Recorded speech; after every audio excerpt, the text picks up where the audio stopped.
Assalamualaikum warahmatullahi wabarakatuh. Yang saya hormati Ibu Penguji, sebelumnya saya mengucapkan terima kasih.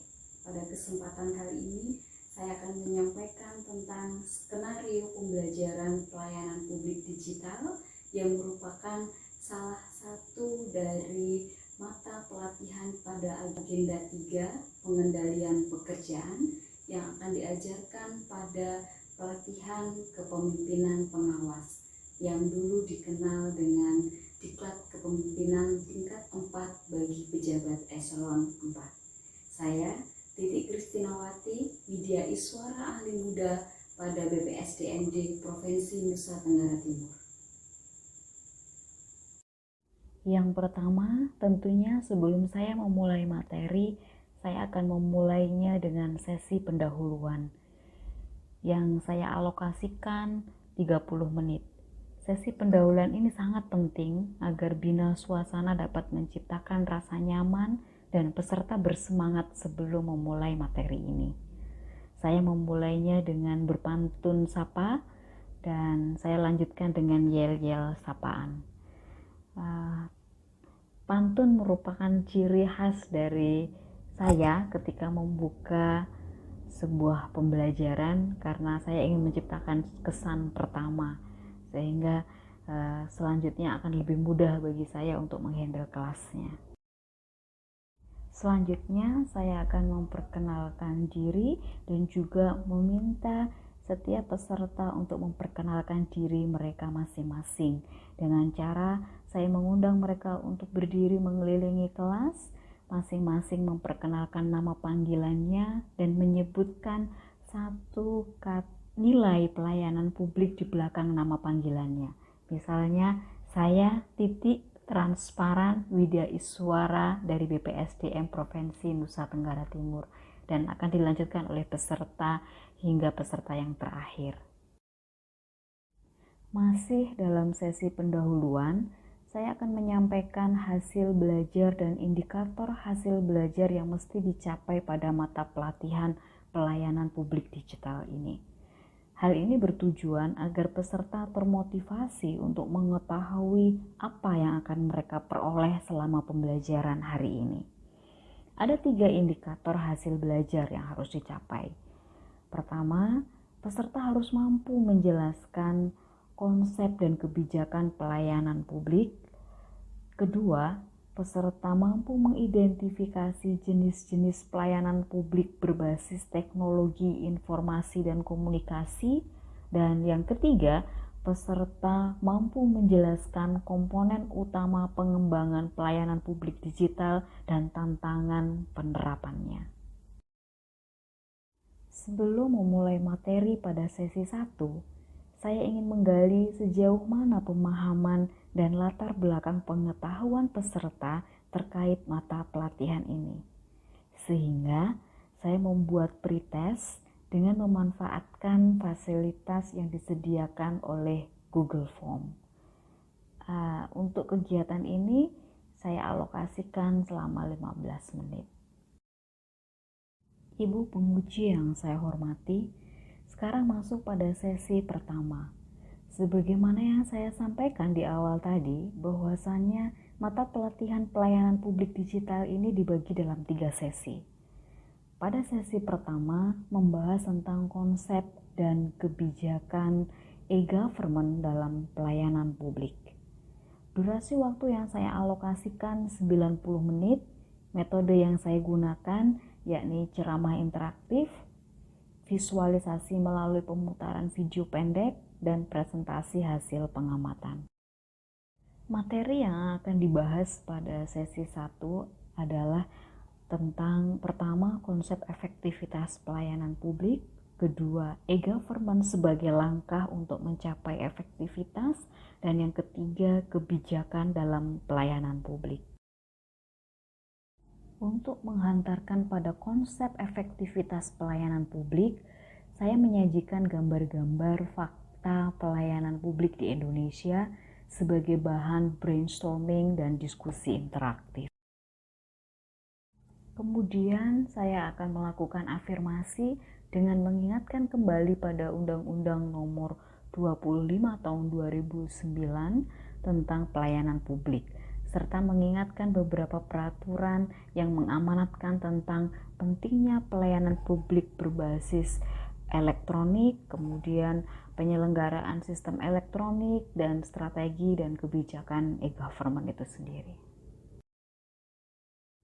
Pada pokok bahasan e-government sebagai langkah untuk mencapai efektivitas, saya akan menayangkan video keikutsertaan Indonesia dalam kompetisi inovasi pelayanan publik di kancah internasional pada ajang United Nations Public Award pada 2019, di mana pada UNPSA Indonesia sekali lagi mendapatkan predikat pertama setelah pada tahun 2018 juga mendapatkan predikat pertama juga. Saya akan menceritakan bagaimana efektifnya petabencana.co.id dalam merespon informasi bencana di Indonesia sehingga lebih cepat penanganan ketika terjadi bencana. Selanjutnya, saya akan menayangkan video tentang Smart City Surabaya karena konsep Smart City ini merupakan pengembangan dari konsep pelayanan publik digital. Sebagai akhir dari sesi pertama, saya meminta para peserta secara acak untuk menyampaikan pengamatan mereka terkait dua video yang telah disaksikan tadi. Setelah coffee break, kita akan melanjutkan pada sesi kedua. Pada sesi kedua ini membahas tentang jenis-jenis pelayanan publik berbasis teknologi informasi dan komunikasi. Alokasi waktu yang disediakan 135 menit dan metode yang akan saya gunakan adalah demonstrasi dan diskusi interaktif. Jenis pelayanan publik berbasis teknologi informasi yang akan kita bahas meliputi 3 hal. Yang pertama publikasi, kedua interaksi, dan yang ketiga transaksi. Untuk menjelaskan 3 jenis pelayanan publik tadi, saya menggunakan metode demonstrasi. Demonstrasi pertama, saya menugaskan pada peserta untuk mencari produk-produk hukum atau surat edaran pada website milik pemerintah. Dengan melakukan hal tersebut, peserta memiliki pengalaman langsung pada jenis pertama yakni publikasi. Nah, setelah peserta melakukan demonstrasi dan memperoleh hasilnya, saya akan melakukan afirmasi tentang publikasi, bahwa apa yang dilakukan oleh Bapak Ibu peserta tadi itu merupakan jenis pelayanan publik berbasis teknologi informasi yang jenisnya publikasi, yakni jenis yang paling sederhana dari jenis pelayanan publik digital.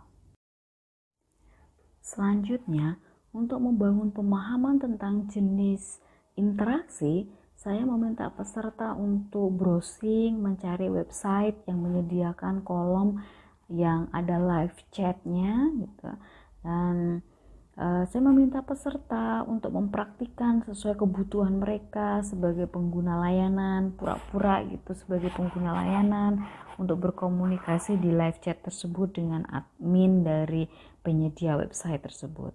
Setelah semua berhasil melakukannya, saya melakukan afirmasi terkait jenis layanan yang kedua ini, yakni pelayanan publik digital berbasis teknologi informasi yang jenisnya interaksi, di mana jenis ini sedikit lebih rumit daripada jenis publikasi karena peserta bisa langsung tidak hanya mengambil atau mengunduh informasi, tetapi dia bisa langsung berinteraksi dengan penyedia layanannya.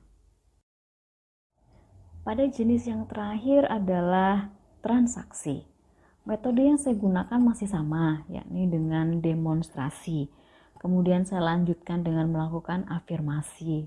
Nah, jenis transaksi merupakan jenis pelayanan publik berbasis teknologi informasi yang paling rumit karena pada pada website atau pada jenis transaksi ini kita user tidak hanya bisa mengambil informasi atau kita hanya bisa berinteraksi, tetapi lebih dari itu kita juga bisa melakukan transaksi pada website tersebut, bahkan bisa sampai pada transaksi pembayaran elektronik.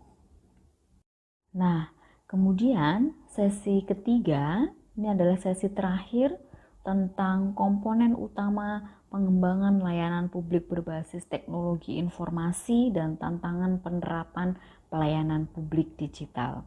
Sesi ketiga ini kita lakukan setelah istirahat sholat dan makan dengan alokasi waktu yang tersedia 105 menit. Metode yang akan saya gunakan pada sesi terakhir ini adalah diskusi kelompok, window shopping, dan visualisasi melalui tayangan video pendek. Saya membagi kelas ke dalam 4 kelompok dengan komposisi kelompok mempertimbangkan gender, asal instansi pengusul, dan bidang pekerjaan peserta. Nah, peserta akan mendiskusikan 2 poin penting, yakni komponen utama pengembangan layanan berbasis teknologi informasi, dan poin kedua yang akan didiskusikan adalah tantangan penerapannya. Selanjutnya, masing-masing kelompok akan menunjuk 2 juru penerang yang bertugas untuk menjaga stand pengetahuan dan menjelaskan pada tamu yang akan berkunjung pada stand pengetahuan mereka. Anggota yang lain yang tidak bertugas sebagai juru penerang, mereka akan berkunjung pada stand-stand lain untuk menggali informasi dari stand lain tersebut. Setelah mereka mengelilingi semua stand, mereka akan kembali kepada kelompok dan melakukan sharing dengan kelompoknya masing-masing. Nah, kemudian saya akan melakukan afirmasi dari topik komponen pengembangan pelayanan publik berbasis teknologi informasi dan tantangan penerapannya tadi. Kemudian melanjutkan dengan menonton video terkait perangkat hardware, software, dan brainware ketika akan membuat aplikasi atau melakukan digitalisasi di dalam pelayanan publik. Terakhir, setiap peserta akan diberikan penugasan untuk menganalisis dengan menggunakan alat analisis SWOT mengenai bagaimana jika pelayanan publik digital itu diimplementasikan pada instansinya masing-masing. Terakhir, tentunya kita tidak boleh lupa untuk menutup proses pembelajaran. Pertama, sebelum saya mengakhiri pertemuan, saya akan memberikan post-test dengan menggunakan fasilitas Google Form untuk mengukur tingkat efektivitas pembelajaran yang saya lakukan, adakah peningkatan pemahaman peserta atau tidak. Kemudian saya akan menayangkan perbandingan hasil pretest dan post-test, dan kemudian kita akan membuat kesimpulan dari apa yang sudah kita pelajari. Dan kembali memberikan motivasi kepada peserta pelatihan terkait pentingnya upaya meningkatkan efektivitas pelayanan publik melalui digitalisasi. Minimal setiap instansi memiliki bank data yang mudah untuk dilacak sebagai implementasi dari pemahaman materi pada pertemuan kali ini. Ibu penguji yang saya hormati, demikian skenario pembelajaran pelayanan publik digital yang bisa saya sampaikan. Mohon kesediaan Ibu untuk memberikan saran perbaikan. Terima kasih atas perhatiannya.